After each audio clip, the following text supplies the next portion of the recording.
64 divided by 8 equals 8, 64 divided by 8 equals 8, and 8 divided by 8 equals 1. But this answer is not right, because according to the order of operations, we must solve parentheses, then exponents, then multiplication and division, and finally addition and subtraction. Remember, if in any expression we have both multiplication and division present, we must work from left to right, and same applies to addition and subtraction. Now let's rewind and solve this problem the right way.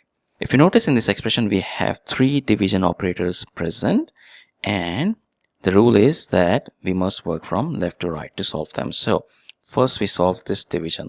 64 divided by 8, that gives us 8. Our expression simplifies to 8 divided by 64 divided by 8.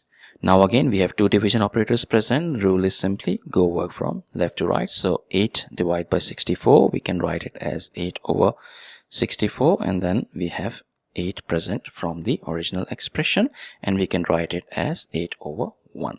Now we have a division operator present in between, and we have fractions involved too. And the easiest way to solve this is to apply the KCF rule: keep, change, and flip.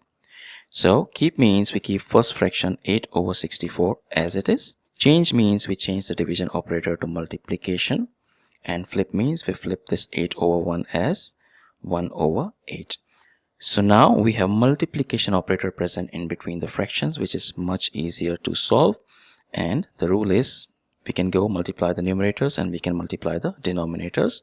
But here we can notice that it's simplifiable at this stage. We can cancel out 8 with this 8, and that leaves us with 1 in the numerator and 64 in the denominator, and it cannot be simplified further. So this is our final and correct answer to this problem. Thank you for watching. Please like the video, comment your answers, and subscribe to our channel.